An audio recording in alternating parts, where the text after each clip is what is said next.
అందరికీ నమస్కారం అండి. నా పేరు అల్లా బకష్. తల్లికి వందనం పథకం కింద ఇంట్లో ఎంతమంది పిల్లలుంటే అంతమందికి ఒక్కొక్కరికి రూ. 15,000 చొప్పున అమౌంట్ ఇస్తారా? లేక ఎంతమంది పిల్లలు ఉన్నప్పటికీ కూడా ఓన్లీ తల్లులకు మాత్రమే రూ. 15,000 మాత్రమే ఇస్తారా అని చెప్పేసి చాలామందికి అనుమానం ఉంది.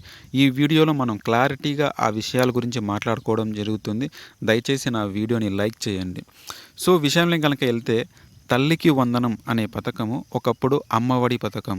గతంలో ఎలా ఉండేది అంటే ఎంతమంది పిల్లలు చదువుకునే పిల్లలు 1వ తరగతి నుంచి 12వ తరగతి దాకా అంటే ఇంటర్మీడియట్ దాకా చదువుకునే పిల్లలకు వాళ్ళకి అమ్మఒడి పథకం కింద ఇంట్లో ఎంతమంది పిల్లలు ఉన్నప్పటికీ కూడా తల్లికి ఓన్లీ రూ. 15,000 మాత్రమే వచ్చేది. అందులో కూడా రూ. 1,000 ఏదో ఛార్జెస్ కింద పట్టుకొని రూ. 14,000 అమౌంట్ ఇచ్చేవాళ్ళు. సో దాన్ని దృష్టిలో పెట్టుకొని కూటమి అభ్యర్థులు అధికారంలోకి రాకముందు ఎలక్షన్లకు ముందు మేము అధికారంలోకి వస్తే ఒక్కొక్కరికి రూ. 15,000 చొప్పున అమౌంట్ ఇస్తాము. తల్లికి వందనం పథకం కింద ఎంతమంది పిల్లలున్నా నలుగురున్నా ఆ నలుగురికి ఒక్కొక్కరికి 15,000 అంటే రూ. 60,000 అయినా మేము ఇస్తాము అని చెప్పేసి కూటమి అభ్యర్థులు ఎవరైతే ఉన్నారో వాళ్ళు హామీ ఇవ్వడం జరిగింది. వాళ్ళు మేనిఫెస్టోలో కూడా చెప్పారు. చంద్రబాబు నాయుడు గారు కూడా ప్రచారంలో చెప్పారు. తర్వాత నారా లోకేష్ గారు, నిమ్మల రామానాయుడు గారు ఇప్పుడు ఇరిగేషన్ మినిస్టర్ అనమాట. ఆయన కూడా ఒక్కొక్కరికి నీకు 15,000 నీకు 15,000 అని చెప్పేసి ఇలా కూడా చెప్పడం జరిగింది. సో ఇప్పుడు కూటమి ప్రభుత్వము అధికారంలోకి రావడానికి చాలా కారణాలు ఉన్నప్పటికీ కూడా ఒక 50% జనాలు ఓట్లేశారు అని అంటే ఈ పథకం దృష్టిలో పెట్టుకొని ఓటేశారు. అంటే గతంలో కూడా జగన్ సీఎంగా ఉన్నప్పుడు వాళ్ళు కూడా ధీమా వ్యక్తం చేసింది ఏంటంటే వాళ్ళు ఎన్ని పథకాలు ఇచ్చినప్పటికీ కూడా జనాల్లోకి బాగా ముందుకు వెళ్ళిండేది అమ్మ ఒడి అనే పథకం అన్నమాట. సో దాన్ని దృష్టిలో పెట్టుకొని మాకు ఓట్లు వేస్తారని అనుకున్నారు. బట్ అయితే చంద్రబాబు నాయుడు గారు దానికి చెక్ పెట్టారు. ఏ విధంగా అంటే ఆ ప్రభుత్వంలో జగన్మోహన్ రెడ్డి గారు ఒక్కొక్క ఇంట్లో ఎంతమంది ఉన్నప్పటికీ కూడా తల్లులకు ఓన్లీ రూ. 15,000 మాత్రమే ఇచ్చారు. నేను మీ ఇంట్లో ఎంతమంది పిల్లలున్నా కూడా వాళ్ళందరికీ ఒక్కొక్కరికి రూ. 15,000 చొప్పున అమౌంట్ ఇస్తాను అని చెప్పేసి హామీ ఇచ్చారు. ప్రజలు కూడా దాన్ని దృష్టిలో పెట్టుకొని ఆయన్ని భారీ మెజార్టీతో గెలిపించడం జరిగింది. ఇది బాగానే ఉంది. మరి అప్పుడు ఆ సమయంలో అలా చెప్పారు కదా, మరి ఈ సమయంలో ఏమైనా ఒక్కొక్కరికి రూ. 15,000 కాకుండా గతంలో లాగానే ఓన్లీ తల్లులకు మాత్రమే రూ. 15,000 ఇస్తారా అని చెప్పేసి చాలామంది అనుమానం వ్యక్తం చేస్తున్నారు. ఎందుకు ఈ అనుమానం ఎందుకు వచ్చింది? ప్రతిపక్షాలు ఎందుకు ఈ సమయంలో ఇలా విమర్శిస్తున్నాయి అని చెప్పేసి కనుక మనం చూసుకుంటే జూలై 9వ తేదీ అంటే ఈ నెల 9వ తేదీన ఒక గైడ్లైన్స్ అనేది రిలీజ్ చేయడం జరిగింది. చాలామంది కన్ఫ్యూజ్ అయిపోయి యాక్చువల్గా దాన్ని జీవో 29 పేరుతోనే విడుదల చేయడం జరిగింది.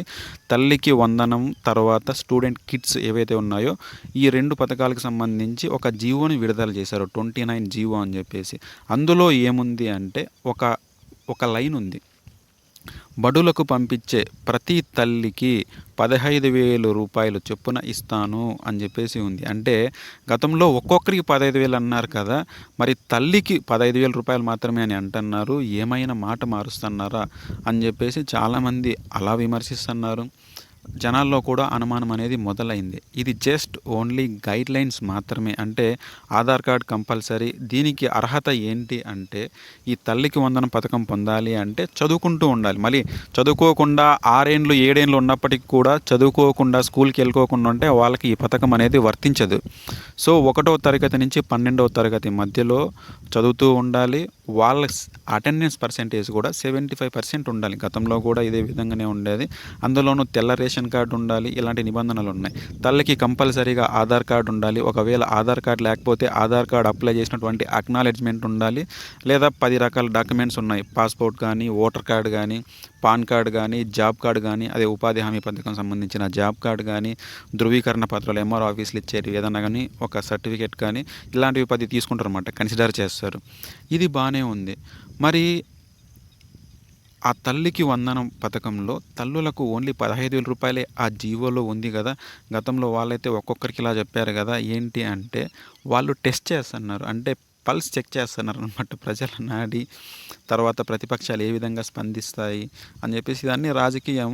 సో డెఫినెట్లీ అందరికీ వాళ్ళు మాటిచ్చిన ప్రకారం ఖచ్చితంగా అంటేనే ప్రతి ఒక్కరికి ఇస్తారని చెప్పేసి ఆశిస్తున్నాను. నేను కూడా నమ్ముతున్నాను. ఎందుకు అంటే వాళ్ళు అధికారంలోకి రాకముందు చాలా స్పష్టంగా చెప్పారు.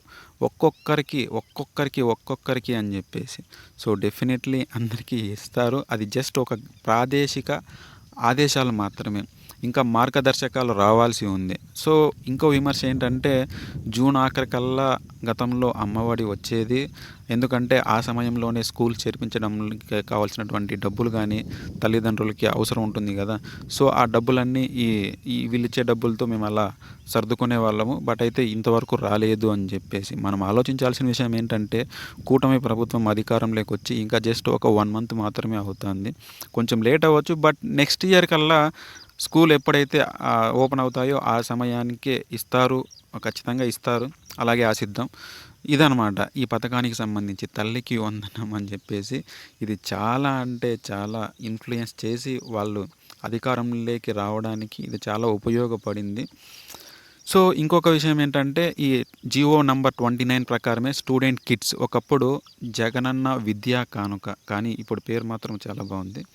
ఓన్లీ స్టూడెంట్ కిట్స్ అనే పేరుతో ఇది తల్లికి వందనము ప్రైవేట్ స్కూల్ అయినా, ప్రభుత్వ పాఠశాలలో చదివే వాళ్ళకైనా 1వ తరగతి నుంచి 12వ తరగతి మధ్యలో ఈ అర్హత ఉంటే అదే బిలో పావర్టీ లైను, తెల్ల రేషన్ కార్డు, ఈ 75% అటెండెన్స్ ఇది ఉంటే తల్లికి వందనం అనేది వాళ్ళకి వర్తిస్తుంది. కానీ ఈ స్టూడెంట్ కిట్స్ అనే పథకము ఓన్లీ ప్రభుత్వ పాఠశాలలు లేదా ఎయిడెడ్ స్కూల్స్‌కి మాత్రమే ఇస్తారనమాట.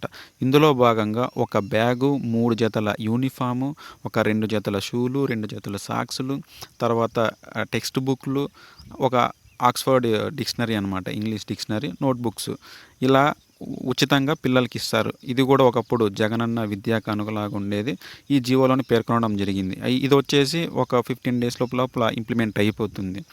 సో, దీనికి సంబంధించి ఇదనమాట. మరి మనం అనుకున్నట్టుగా తల్లికి వందనం పథకం కింద ఒక్కరికే ఇస్తారా? అంతమందికి ఇస్తారా? అని చెప్పేసి మార్గదర్శకాలు దగ్గరలోనే రాబోతున్నాయి. వేచి చూడాలన్నమాట. ఖచ్చితంగా అంటేనే అందరికీ ఇస్తారు.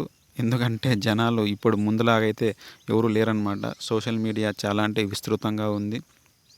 మళ్ళీ చాలా అంటే చాలా విమర్శలు ప్రతిపక్ష హోదా లేనప్పటికీ కూడా ప్రతిపక్షం వాళ్ళు గెలవకపోయినప్పటికీ కూడా వాళ్ళు విమర్శలు అనేటివి గుప్పిస్తూనే ఉంటారు.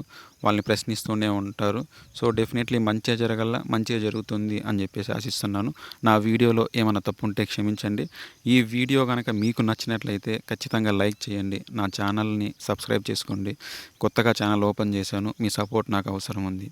సో, ఇదన్నమాట విషయం. జై హింద్.